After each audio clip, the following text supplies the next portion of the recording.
নমস্কার বন্ধুরা, অর্কজ কিচেনে আপনাদের সবাইকে স্বাগত জানাই। আশা করি আপনারা সবাই ভালো আছেন, সুস্থ আছেন। আজ আমি আপনাদের সাথে যে রেসিপি শেয়ার করব তাতে কিন্তু এক ফোঁটাও আমি তেল ব্যবহার করিনি, অর্থাৎ বিনা তেলে মুরগির মাংস রান্না। যারা ডায়েটে আছেন বা যাদের কোলেস্টেরল আছে তাদের জন্য কিন্তু এই রেসিপিটা একদম উপযোগী আর খেতে হয় দুর্দান্ত। তাহলে চলুন দেখে নেওয়া যাক আজকের রেসিপিটা।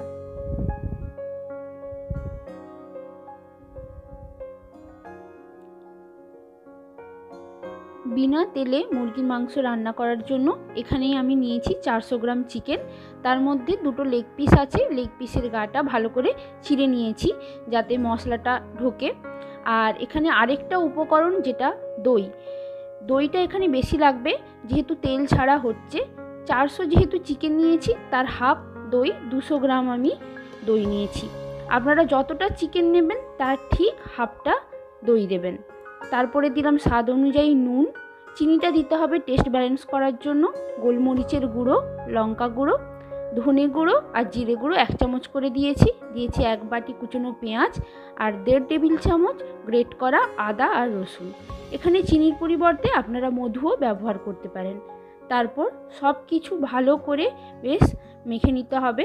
আর এই চিকেনের কাটা জায়গাগুলো মশলাটা একটু ঘষে ঘষে মাখাতে হবে যাতে মশলার ফ্লেভারগুলো ভালো করে চিকেনের মধ্যে ঢুকে যায়। এরপর এটা মাখিয়ে আমি 2 থেকে 3 ঘন্টার জন্য ফ্রিজে রেখে দেব। আর যত বেশিক্ষণ ম্যারিনেট হবে তত এর টেস্টটা কিন্তু ভালো হবে। এটা ম্যারিনেট করার পর 2 থেকে 3 ঘন্টা পরে আমি চিকেনটা বের করছি। এবার রান্নাটা করে নেব।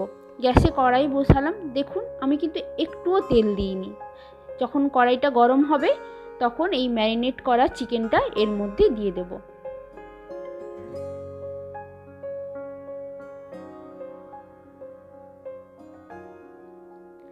এইবার খুন্তি দিয়ে ভালো করে এটা মিশিয়ে নিচ্ছি, মশলা আর চিকেন একসাথে।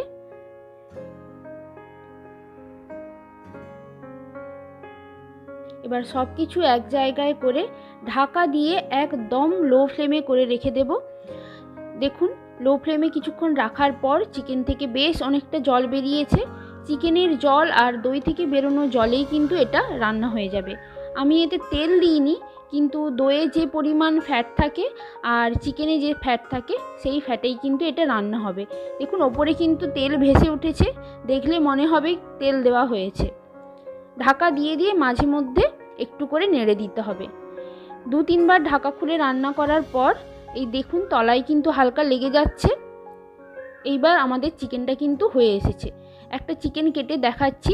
চিকেনটা বেশ সেদ্ধ হয়ে গেছে। এবার ঢাকা দেব আর একটুক্ষণের জন্য।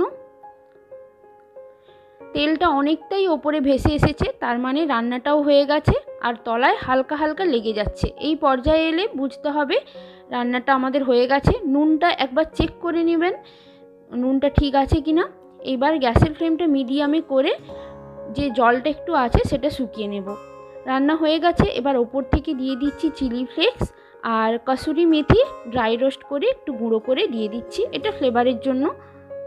তারপর সব কিছু ভালো করে মাখিয়ে নিলাম। মাখিয়ে ঢাকা দিয়ে রেস্টে রেখে দেব 2 থেকে 3 মিনিটের জন্য। এবার গরম গরম সার্ভ করব হাতে গড়া রুটির সাথে। এটা সাধারণত রুটি, পরোটা বা নানের সাথেই বেশি খেতে ভালো লাগে। দেখুন দেখতে কতটা লোভনীয় হয়েছে। এতে এক ফোঁটাও কিন্তু তেল আমি ব্যবহার করিনি আর চিকেনটা খুব সুন্দর সেদ্ধ হয়েছে। আশা করছি ভিডিওটা আপনাদের ভালো লেগেছে। ভালো লাগলে অবশ্যই একটা লাইক, শেয়ার আর সাবস্ক্রাইব করে দেবেন। আর বাড়িতে বানিয়ে অবশ্যই জানাবেন কেমন লাগলো। ধন্যবাদ।